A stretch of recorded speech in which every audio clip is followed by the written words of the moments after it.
Hello, it's so nice to see everybody at our first in-person Vicki and Carl Zeiger Insight Seminar in 18 months. Welcome. We had some of these online, but this is so much better, isn't it?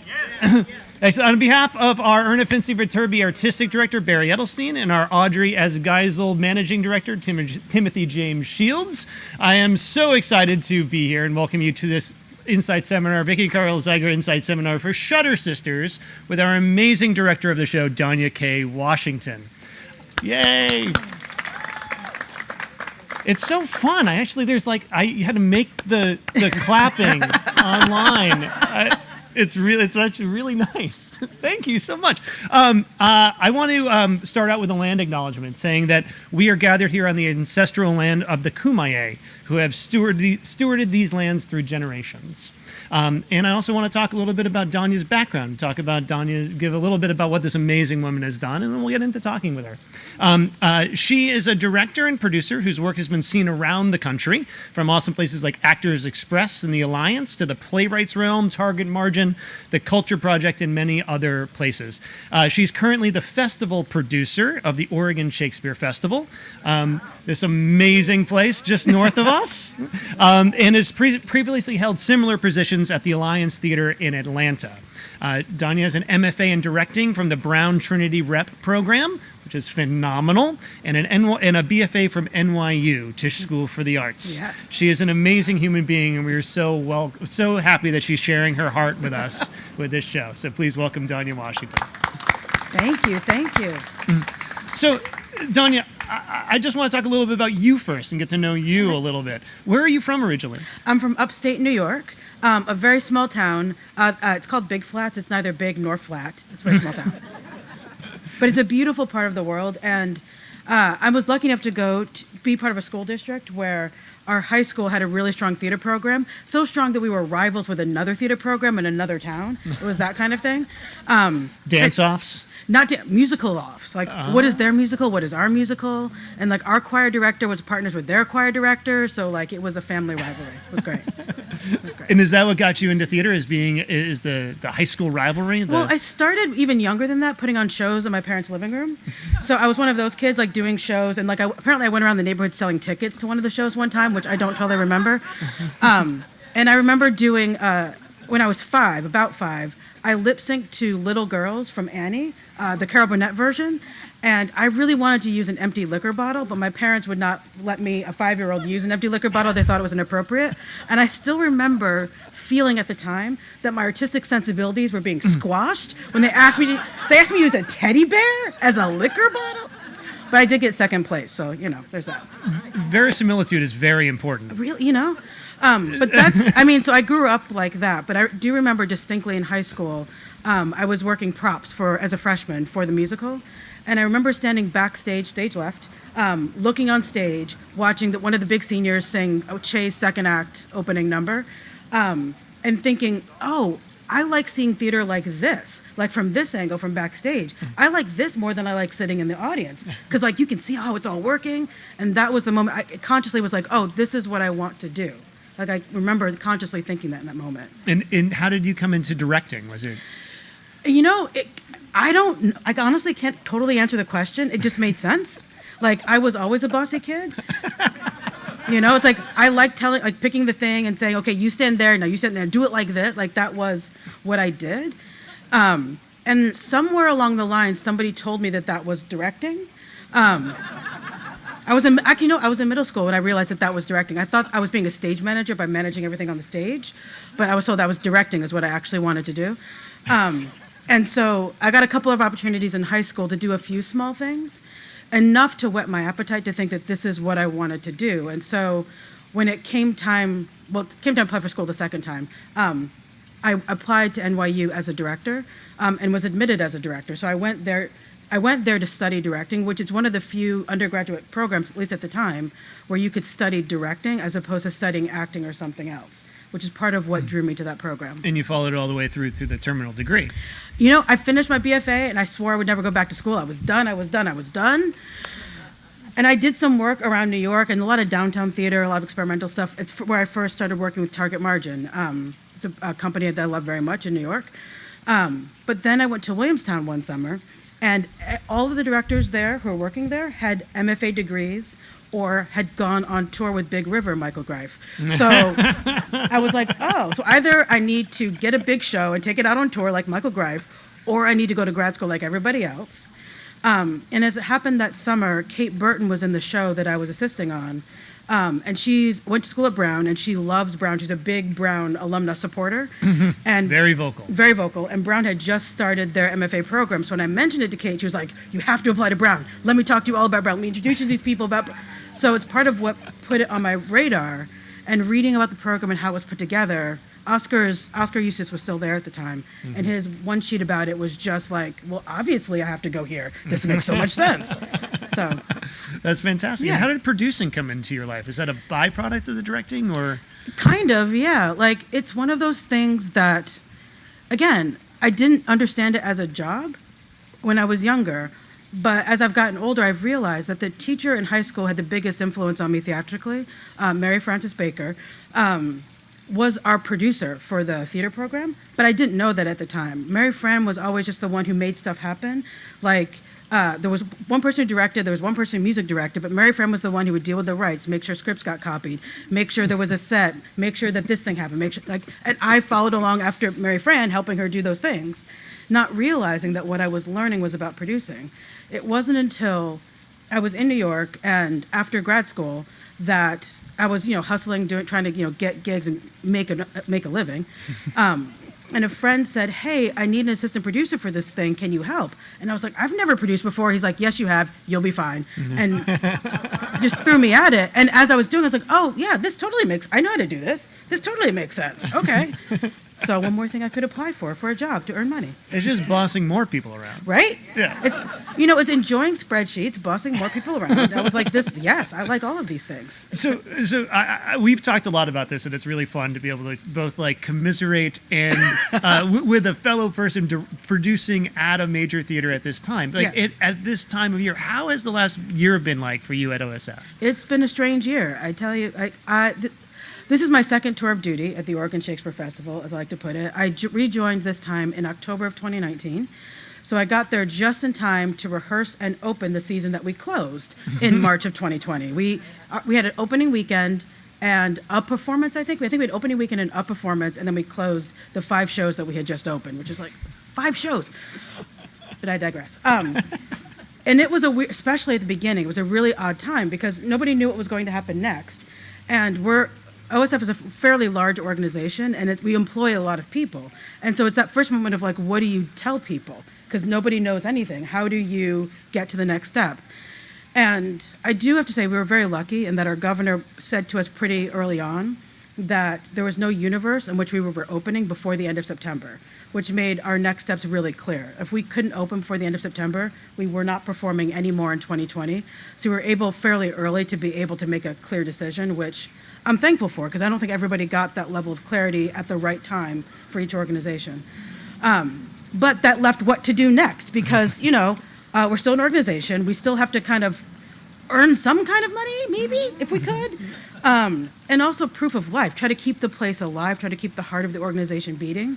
Because there were points during that last year of just I don't know, can we stay open? Can we keep doing this? And so we've pivoted. That was the word of 2020, and it's been the word of 2021. Pivot, pivot, pivot. I felt like I was in basketball tryouts or something.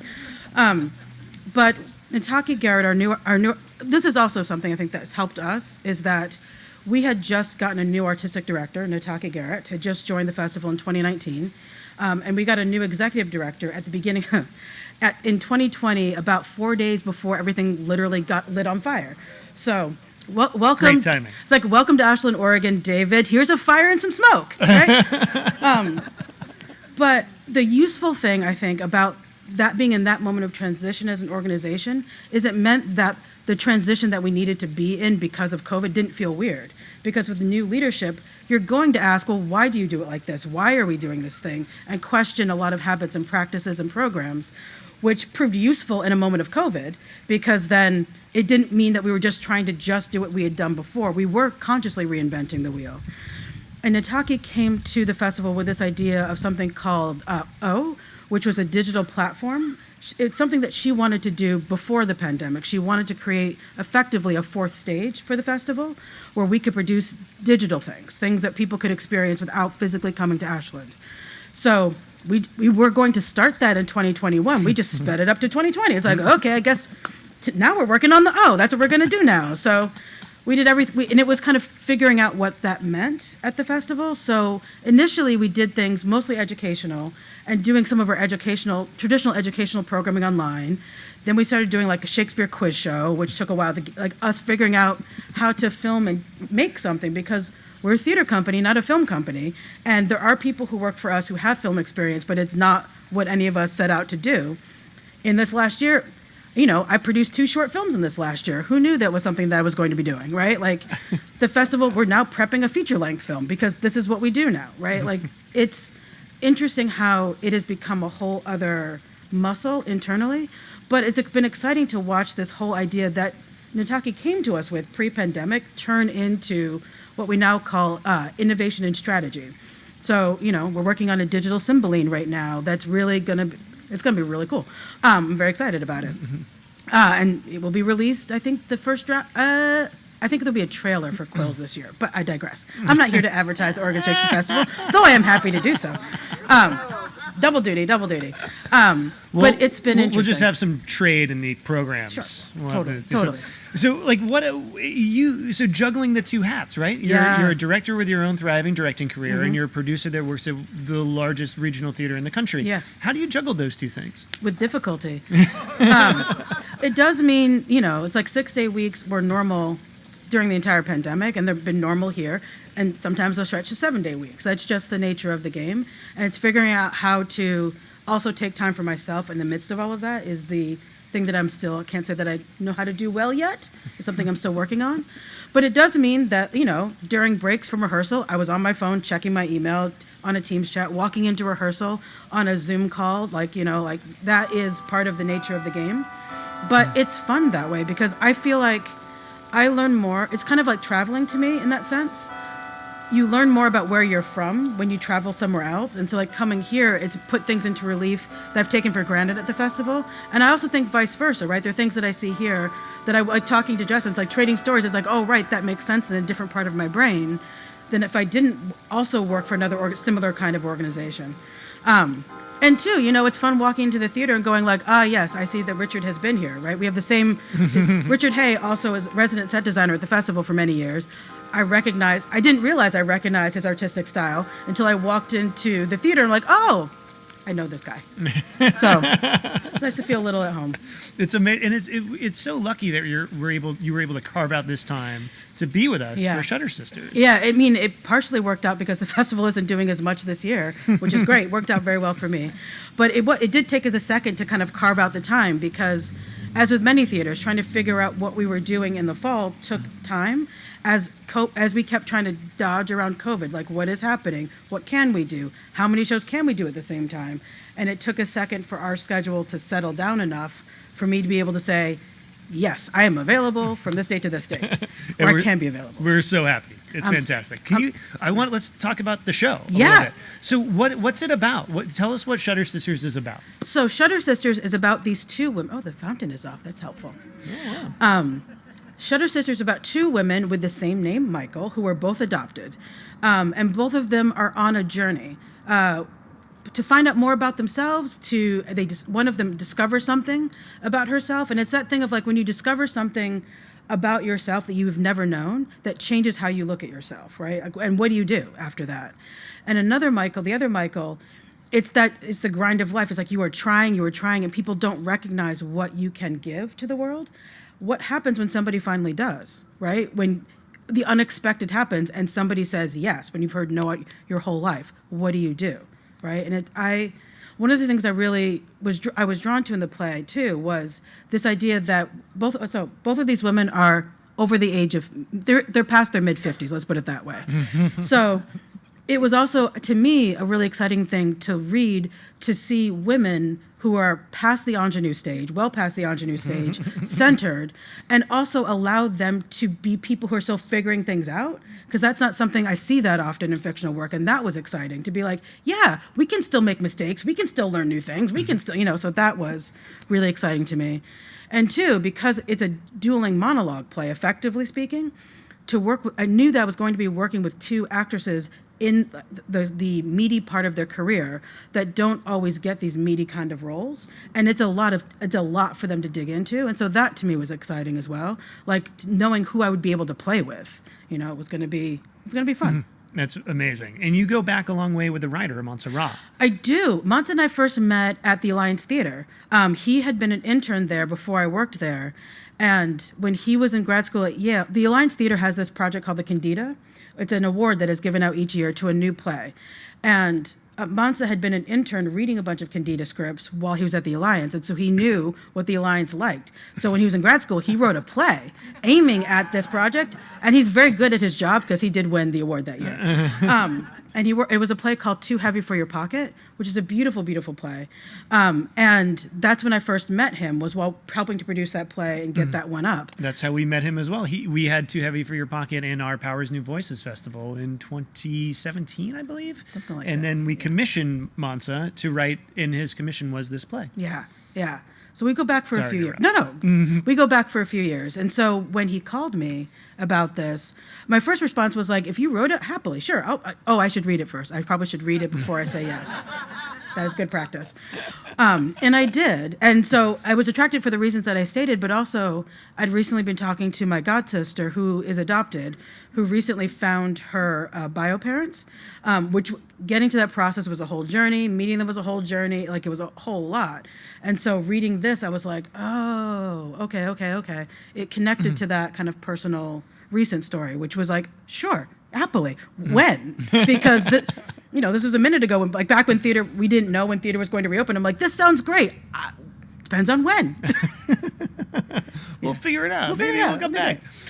So you've talked a little bit about the themes that it's wrestling with. Can you talk a little bit more about it? Because I think there's some amazing ideas about coincidence. Yeah. And also relationships, the racial relationships, and people's and a lot of the ideas of what someone's preconceived notions might be upended by the reality that they find. You did point out one thing I neglected to mention. So both Michaels, they're both named Michael. They have the same name. One is black and one is white. So this is key information.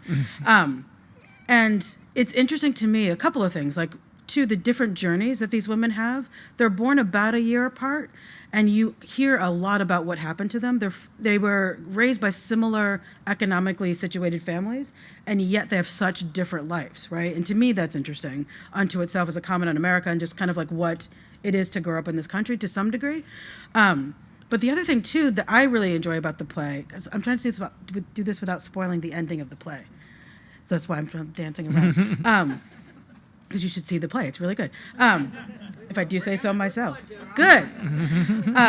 But there's this idea of coincidence, right? Like that idea that you might be pushing your cart down the aisle at the supermarket and turn the corner just missing somebody else behind you, right? It's that idea of like, what are these near misses that we have in life, right? And the ways in which somebody you've never met before, your life may parallel theirs to such a degree that if you actually spent any time talking to each other, you might be best friends, but you have no other connection, right? You've just missed each other your whole lives. And what is that? Like, what are the things we don't know about each other that would actually tie us closer together? What you're looking at somebody and they seem so different from you, and yet you may have fundamental things in common that make you practically related, right? Like, what is that? How does that work? Is one of the things he's really playing with. And I find that really fascinating and kind of cool because you never know. You truly never know until you actually spend some time talking to somebody what you will have in common or what you don't have in common, right? Somebody who on the surface it seems like you'll get along, you have so much in common, you start talking to them and you're like, we look at the world in totally different ways. This does not work. Or you may find out you look at the world in just enough different ways that you click together, right? So what is that? That's one of the cool things about the play. Mm-hmm. And you mentioned the idea of a dueling monologue. Yes. Like, can you explain what that means? Yes. So there are lots of monologues in this play. It's two women talking to the audience for the vast majority of the play. It's direct address. So one of them will talk, then the other one will talk, and sometimes they'll go kind of back and forth. And rehearsing something like that can be kind of tricky because mostly as a director, you don't actually rehearse a monologue in the rehearsal room a whole lot, right? Like you rehearse it some, but a lot of that work tends to be the actor really thinking it through themselves, and then you playing audience and giving feedback of like structurally that doesn't totally make sense and kind of just doing some back and forth, but that's not the bulk of where I typically, speaking for myself, typically spend my rehearsal hours. But it's a play with almost entirely monologue. So what do? Right? Like you do spend more time choreographing it. You do spend more time talking it through. But the other thing that is true about doing monologue plays is it means that each actor talks for a whole lot. So at the end of the day, there's only so long you can make somebody talk at you, right? Like doing a full 8-hour day with a play like this, not going to happen. Like you can't, it's not productive after a certain point. Like people's brains turn to mush. And quite frankly, their voice starts to break. You can't talk for 8 hours straight for 5 days a week with no consequences. So, right, it's kind of like for me as a director, sometimes it was about gauging these two women and seeing when I had packed their brains with too much information that it started to leak out. This is when we take a break. This is when we take a step back. But it proved for a more relaxed rehearsal process, which I found which is good, I think, for all of us.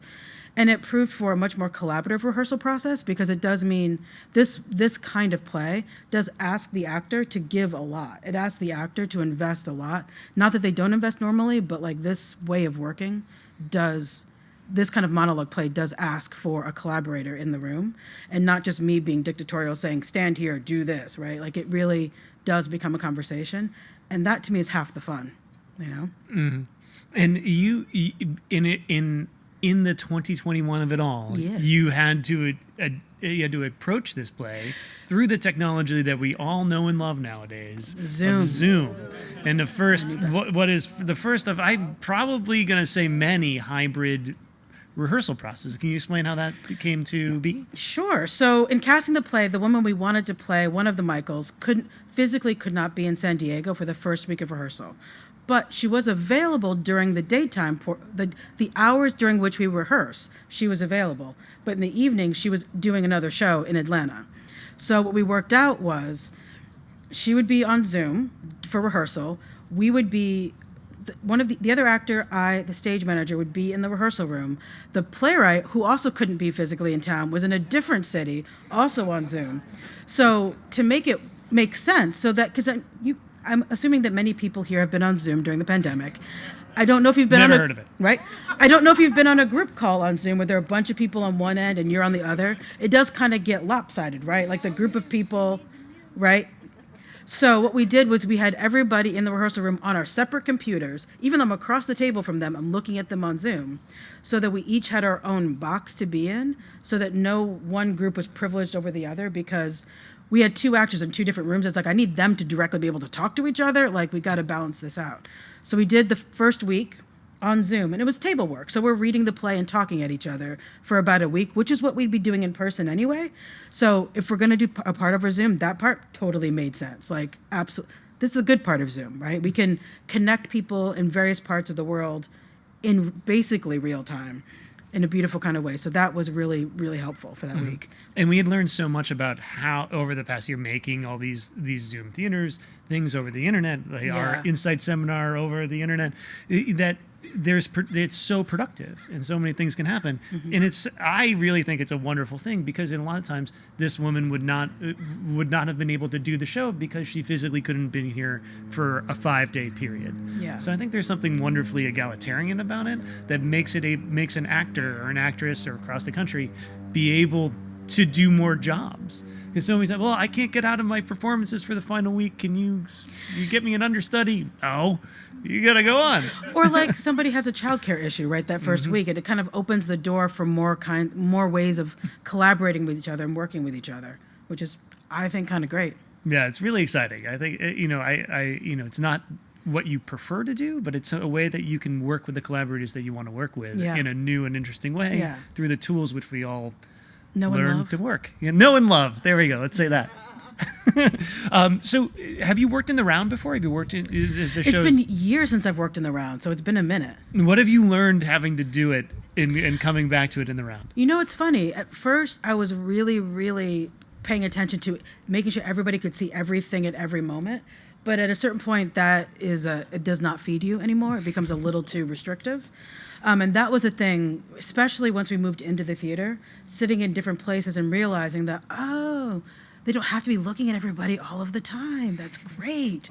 And just the different things you can play. And also there are things that you can see in the round that you wouldn't be able to see if we were doing it in a flat proscenium. There are ways in which we can show, like, secretly show you things, which is kind of cool.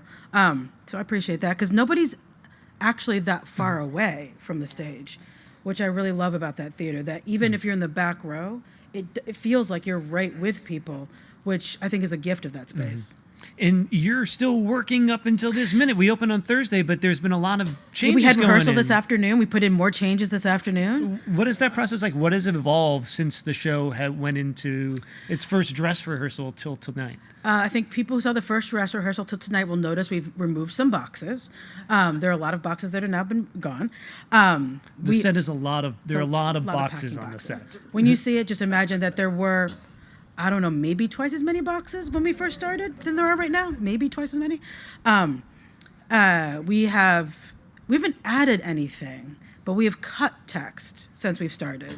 And that's all kind of like thinking about it, kind of like a block of marble and you're whittling it away to a statue. That's effective. It's a similar process to a new play. You're trying to get to the David, but you've got to like go through the marble little bit by little bit. You can't go too quick because then you'll lop off an arm you didn't mean to lop off. So it's like a little bit at a time to get to the thing. Then it'll be the Venus.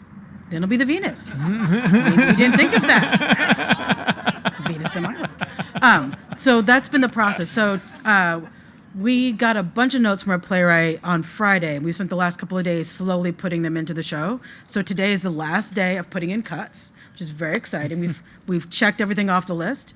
And so, yeah. But just to mention, it's with two women, two monologues, any cut makes a big difference because it's a ripple effect. Yeah. Because we cut that chunk of text, it's like, but during that chunk of text, that's how we got you to over here. So now how do we? Okay, so let's unpick that and then try.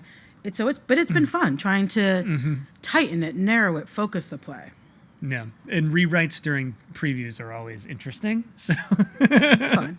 It's great. It's great to see the evolution of it in that way. It really is. Let me open it up to some questions from everybody. I'll try to reiterate as I go. All right? Yes, ma'am. So, have you made the final cut? Are you going to stick around for another week or so to see how it goes? I think we've made the final cut. Technically, we have rehearsal tomorrow, so we'll see. But I'll be here. I'm here through opening. So I'll be here to watch and see how it goes. After opening, I can't give notes. So watching it after that is just really kind of, I can't tell them anything anymore. So. And we know you like to be in control. See? Exactly. Yes, ma'am. So I'm going to ask two naive questions. The first is, you introduced Barry and Tim, I think his name is, but you didn't introduce yourself. I didn't introduce myself? Oh my gosh. All right. I'm very sorry. I'm Justin Waldman. I'm the Associate Artistic Director. Sorry about that. I forgot myself. All right. And my second naive question is this. I didn't realize until one of these talks before that the director doesn't stay around for the whole production. So can you explain that a little bit? So the question is about like when as a director leaves, a show opens and the director leaves. What happens when you leave? I mean, hopefully they do the play. They keep doing the play. No, but traditionally speaking, the director is there to rehearse the play and get it to opening. And at that point, the play is supposed to be frozen. So I'm not supposed to be mucking around with the play, mucking around with the actors. At that point, really, the play should belong to them. And they're the ones who keep evolving and keep growing with the play. So that hopefully we've set it up in such a way that I've given them room to grow and still be within the shape of the thing that we built together. And not so restrictive that they're like locked into place and like, like a plant growing, get cut like that way. But the point is that like it's supposed to be theirs after opening, and I'm not supposed to be in their business every 5 seconds. That is the theory of the case. Yes, ma'am. Can you elaborate a little bit more on that? How do you, when you're working with the preparation, see that you're setting that up so they can do exactly that? Sure. Sorry. One more time. I'm sorry. If is supposed to have been put together such that the actors are capable of growing it after the director leaves. What is it like for the director to deliberately try to set that up for the actors so they can do it? Oh, okay. Or is All it right. just, go for it, guys, I'm going home. About what are the conditions in which you allow people to grow the play after you've left, but like stay within the lane that you've set up? Is that Yeah. a fair representation? Sorry, I got a little lost in the Yeah. question. It really, for me, it starts with table work. It starts with those initial conversations to make sure we're on the same page about who the characters are and what's happening in each moment, so that we're all growing in the same direction. For me, it starts there. That's key. And then as you block the play and as people develop their performances, sometimes it's leaving some things purposely unfinished so that they have something to do, right? Like there's this moment that like it works now, like that moment works, but I know that if you do this about 10 more times, it's going to be amazing, right? But you need to do it 10 more times to really get that into your body, to really get that into your mind, to link everything together smoothly. So it's kind of about building the thing and starting to sand it down, but leaving them to finish the sanding process, if that makes sense, to kind of get it smooth and get it to that perfect finish, so that by closing night, like theoretically, that is the ultimate performance in theory. It doesn't always work that way in every show, right? But that is the theory, that there's something to do, something to grow, so that partially so that people don't get bored, right? Because some people really love the thing of like going to the theater and doing exactly the same thing every night.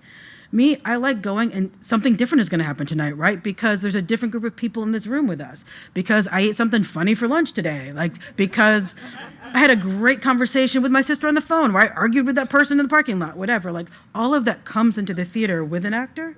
So that informs the performance on that day. And I want to make sure I set conditions that they can play within whatever they bring to the theater that day. So... And they are playing great. Yeah. And we're going to sand it to a fine finish over the next 2 nights, and we're going to open on Thursday. That's it. So with that, I want to thank you, Donya, for taking your time. I know you have to get you back into theater and get ready for the show. Yeah. And I want to thank everybody for coming out tonight. Shutter Sisters opens on Thursday. And it what's the last day? When do we run until? November 7th? November 7th. So it's time to come on out and see the show.